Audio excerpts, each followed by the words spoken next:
بسم اللہ الرحمن الرحیم۔ السلام علیکم ناظرین، فدا دل ہوں، آپ میرا یوٹیوب چینل دیکھ رہے ہیں۔ آدھی رات ہے، تقریباً 3:15 سے اوپر کا وقت ہے، اور یہ رات بہت بھاری ہے، اگلا دن بھی بہت بھاری ہے، اور مزید کچھ دن جو ہیں یہ پاکستان اور افغانستان دونوں کے عوام کے لیے بہت بھاری ہیں۔ پاکستان نے باقاعدہ طور پر اعلان کر دیا ہے کہ استنبول مذاکرات ناکام ہو گئے ہیں۔ یہ کتنا بڑا معاملہ ہے، اس معاملے پر رات کے اس پہر بات کرنی ہے، اور میں نے آپ کو وہ بیان پڑھ کے سنانا ہے، وہ اعلان پڑھ کے سنانا ہے جو پاکستان کے وزیر اطلاعات و نشریات عطا اللہ تارڑ نے کیا ہے، اور اس سے پہلے جو بیان دیا پاکستان کے وزیر دفاع خواجہ آصف نے وہ بھی، اور جو ہوا 25 اکتوبر سے لے کر 28 اکتوبر تک جو سلسلہ ہوا وہ بھی آپ کے سامنے رکھنا ہے، اور اس کے نتائج کیا ہوں گے، کیا ہو سکتے ہیں۔ پاکستان نے ناکامی کا اعلان کیا ہے کہ یہ مذاکرات ناکام ہو گئے ہیں، اور میرا جو مسلسل میں جس ایک امید کا اظہار کر رہا تھا کہ جی اب بھی امید قائم ہے، میں اسی امید پہ قائم ہوں۔ مذاکرات مکمل نہیں ہوئے، مذاکرات ناکام نہیں ہوئے، مذاکرات کا عمل شروع ہوا تھا، مذاکرات کو بیچ میں بریک لگ گئی ہے، یہ آپ کہہ سکتے ہیں۔ اعلانات اور بیانات وہ اپنی جگہ، لیکن رات کے اس پہر جب میں یہ ویڈیو بنا رہا ہوں تو پاکستانی وزراء کے بیانات تو ہیں، پاکستانی میڈیا جس طریقے سے رپورٹ کر رہا ہے اس سارے معاملے کو، وہ تو ایک چیز سامنے ہے، لیکن افغان سائٹ سے کوئی رد عمل سامنے نہیں آ رہا۔ یہ امن کی شکست ہے، اور یہ جنگ کی فتح ہے۔ جنگ کے بادل جو ہیں یہ اب منڈلائیں گے۔ اب یہاں پر پاکستان اور افغانستان کی سرحد کی جو صورتحال ہے، ظاہر ہے کہ دونوں طرف کے کروڑوں عوام جو ہیں یہ ان کی نظریں لگی ہوئی تھیں استنبول مذاکرات کے اوپر، اور اب یہ اگر ناکامی کا اعلان پاکستان کی طرف سے کیا گیا ہے تو کیا یہ اخذ کر لیا جائے کہ اس کے بعد کوئی بیٹھک نہیں ہوگی، کوئی مذاکرات نہیں ہوں گے؟ ایسا کوئی اعلان نہ پاکستان نے کیا ہے نہ افغانستان نے کیا ہے۔ اتنا بتایا گیا ہے کہ جی استنبول کے جو مذاکرات شروع ہوئے تھے 25 اکتوبر کو، وہ بغیر کسی نتیجے کے ختم ہو گئے ہیں، یعنی یہاں پہ کوئی بیٹھک نہیں ہوگی۔ میں پچھلی ویڈیو میں آپ کو بتا چکا ہوں کہ یہ جو وفود تھے یہ اعلیٰ سطحی وفود نہیں تھے۔ اعلیٰ سطحی وفود وہ تھے جن کو ہم نے دیکھا دوحہ میں، قطر میں، اور یہ صورتحال ظاہر ہے کہ کافی تشویشناک ہے دونوں ملکوں کے عوام کے لیے۔ لاکھوں افغان مہاجرین جو ہیں اس وقت بھی پاکستان میں موجود ہیں۔ 2 ہفتے سے زیادہ ہو گئے ہیں کہ پاکستان اور افغانستان کی سرحد بند ہے، دونوں ملکوں کی تجارت رکی ہوئی ہے، دونوں ملکوں کے جو ہزاروں افراد ہیں جن کا روزگار اسی سرحد سے وابستہ ہے، وہ تاجر جو پاکستان سے بھی تعلق رکھتے ہیں، افغانستان سے بھی تعلق رکھتے ہیں، وہ شدید متاثر ہو رہے ہیں۔ اور یہ ساری صورتحال جو ہے اس کے نتائج کیا برآمد ہوں گے؟ بڑے ہی سنگین نتائج برآمد ہوں گے اگر بیچ میں کسی نے معتدل کردار ادا نہیں کیا۔ معتدل لوگ اور معاملہ فہم لوگ اگر بیچ میں کردار ادا کریں گے تو پھر اس معاملے کو مزید سنگین ہونے سے بچایا جا سکتا ہے۔ میں آپ کو وزیر اطلاعات عطا اللہ تارڑ کا وہ اعلان پڑھ کے سنا دیتا ہوں جس کو Pakistani T V channels breaking news کے طور پر چلا رہے ہیں۔ یہ انہوں نے کہا ہے کہ استنبول میں پاکستان اور افغان طالبان حکومت کے درمیان مذاکرات اکتوبر 2025 میں منعقد ہوئے۔ پاکستان نے افغان طالبان سے بھارتی حمایت یافتہ ٹی ٹی پی اور بی ایل اے کی سرحد پار دہشت گردی پر بارہا احتجاج کیا۔ عطا اللہ تارڑ نے کہا کہ پاکستان نے افغان طالبان حکومت سے دوحہ معاہدے کے تحریری وعدوں پر عمل درآمد کا مطالبہ کیا۔ افغان طالبان کی جانب سے پاکستان مخالف دہشت گردوں کی مسلسل حمایت پر پاکستان کی کوششیں بے سود رہیں۔ طالبان حکومت افغان عوام کی نمائندہ نہیں اور اپنی بقا کے لیے جنگی معیشت پر انحصار کرتی ہے۔ وزیر اطلاعات نے کہا کہ افغان طالبان افغان عوام کو غیر ضروری جنگ میں دھکیلنا چاہتے ہیں۔ پاکستان نے ہمیشہ افغانستان کے عوام کے امن اور خوشحالی کے لیے قربانیاں پیش کیں۔ پاکستان نے افغان طالبان کے ساتھ متعدد مذاکرات کیے، مگر افغان فریق نے پاکستان کے نقصانات سے بے نیازی دکھائی۔ 4 برسوں کی جانی اور مالی قربانیوں کے بعد پاکستان کے صبر کا پیمانہ لبریز ہو چکا ہے۔ عطا اللہ تارڑ نے قطر اور ترکیہ کا بھی شکریہ ادا کیا۔ انہوں نے کہا کہ قطر اور ترکیہ کی درخواست پر پاکستان نے امن کے لیے ایک اور موقع دیا۔ دوحہ اور استنبول میں مذاکرات کا واحد ایجنڈا دہشت گردی کے لیے افغان سرزمین کے استعمال کو روکنا تھا۔ پاکستان قطر اور ترکیہ کا شکر گزار ہے جنہوں نے مذاکرات کی میزبانی اور مخلصانہ کوششیں کی۔ عطا اللہ تارڑ نے کہا کہ مذاکرات کے دوران افغان طالبان وفد نے پاکستان کے منطقی اور جائز مطالبات تسلیم کیے۔ پاکستان نے دہشت گردی کے خلاف ٹھوس اور ناقابل تردید شواہد پیش کیے۔ افغان طالبان اور میزبان ممالک نے پاکستان کے شواہد تسلیم کیے، مگر کوئی یقین دہانی نہیں کرائی گئی۔ افغان وفد نے مذاکرات کے بنیادی مدعے سے انحراف کیا اور ذمہ داری قبول کرنے سے گریز کیا۔ عطا اللہ تارڑ نے کہا کہ افغان طالبان نے الزام تراشی، ٹال مٹول اور ہیلے بہانوں کا سہارا لیا اور مذاکرات کسی قابل عمل نتیجے پر نہ پہنچ سکے۔ پاکستان قطر، ترکیہ اور دیگر دوست ممالک کا ان کی مخلصانہ کوششوں پر شکر گزار ہے۔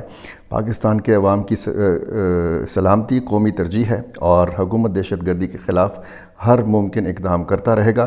حکومت پاکستان دہشت گردوں، ان کے ٹھکانوں اور سہولت کاروں کو نیست و نابود کرنے کے لیے تمام وسائل بروئے کار لائے گی۔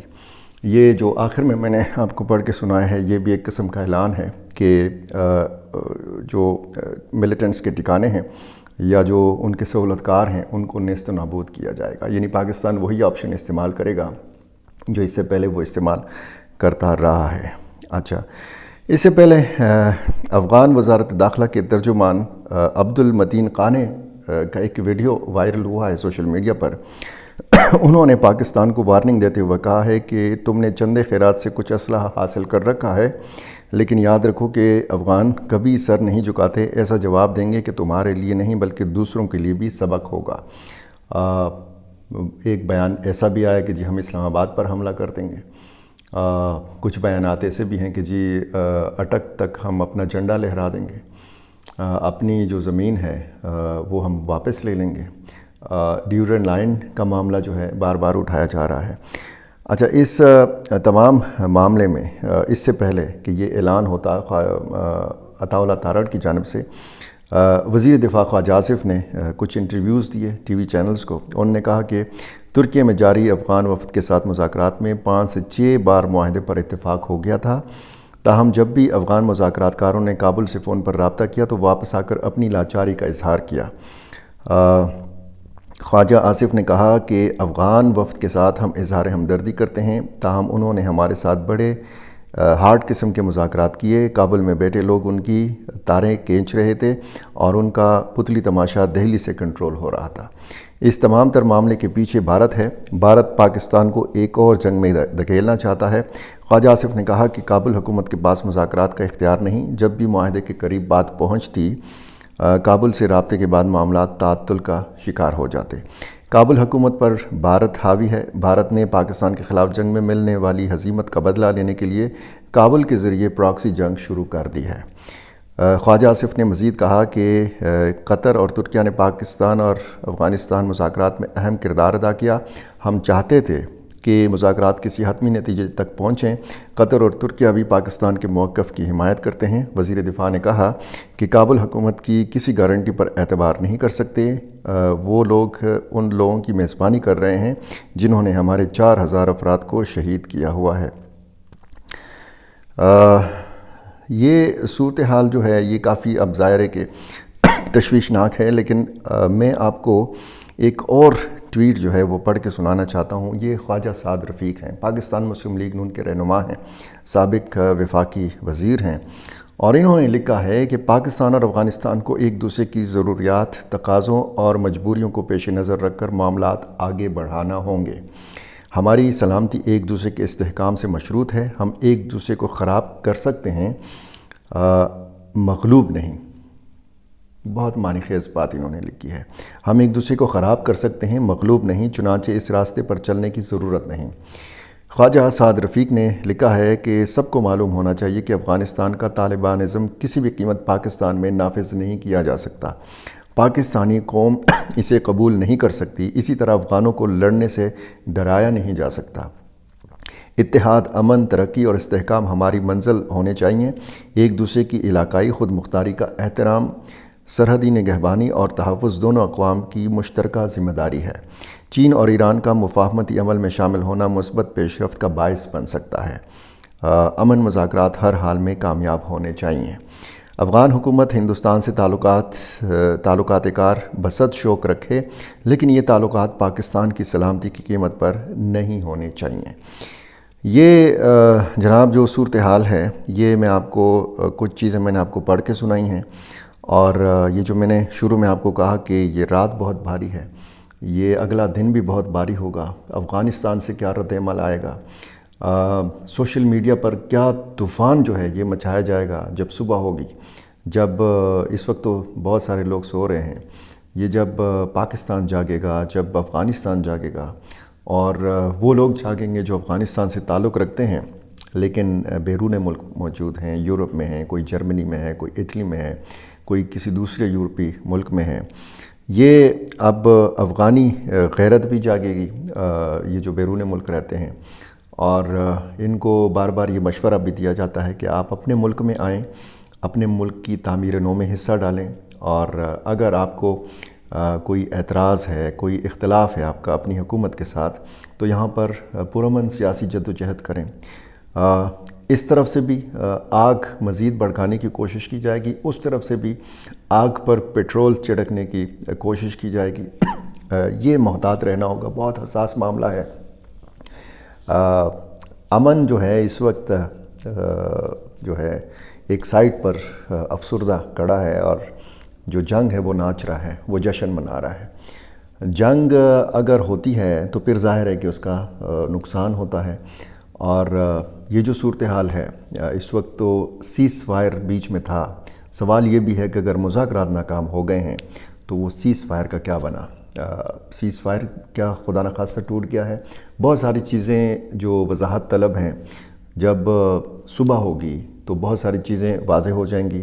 یہ بھی واضح ہو جائے گا کہ اگر استنبول کی بیٹھک جو ہے، یہ جو نشستیں ہوئی ہیں 4 روزہ، یہ اگر کسی نتیجے پر یہ نہیں پہنچے تو اگلا لائحہ عمل کیا ہے، ترکی کا کیا رد عمل ہے، قطر کا کیا اس کی تجویز کیا ہے، اگلا اس بات چیت کا پڑاؤ جو ہے وہ کیا ہے۔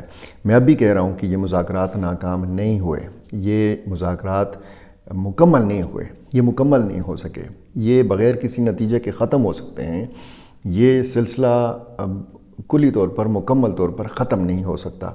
آخر میں مذاکرات کی میز پر ہی آنا ہے، لیکن معاملہ فہم لوگ اگر بیٹھیں، معتدل لوگ اگر بیٹھیں، سفارتکاری کی زبان سمجھنے والے، اور اس معاملے کی حساسیت اور نزاکت جو ہے اس کو سمجھنے والے لوگ اگر بیٹھیں، تو پھر بہت سارے معاملات جو ہیں یہ حل کیے جا سکتے ہیں۔ امید رکھنی چاہیے، اور پیوستہ رہ شجاعت سے امید بہار رکھ، بہار کی امید رکھنی چاہیے۔ پاکستان اور افغانستان کو اتنا آسانی سے ایک دوسرے سے جدا نہیں کیا جا سکتا۔ یہ دونوں مسلم ممالک جو ہیں، ہمسایہ جو برادر ملک ہیں، غلط فہمیاں ہو سکتی ہیں بیچ میں، جس طرح خواجہ سعد رفیق کا میں نے آپ کو پڑھ کر سنایا کہ ایک دوسرے کی جو مجبوریاں ہیں، جو معاملات جو بہت زیادہ حساس ہوئے ہیں، یہ مجبوریاں سمجھنے کی ضرورت ہے۔ پاکستان کو کس قسم کے چیلنجز درپیش ہیں، افغانستان کے سامنے کیا چیلنجز ہیں، اور وہ کون سے مواقع ہو سکتے ہیں کہ جن سے ہم فائدہ اٹھا سکتے ہیں دونوں ملک، اور ہم اپنے مشترکہ دشمنوں کے خلاف مل کر لڑ سکتے ہیں۔ میرا چینل آپ نے ابھی تک سبسکرائب نہیں کیا، یہ کر لیجئے، مجھے اپنی رائے سے ضرور نوازا کیجیے۔ بہت شکریہ۔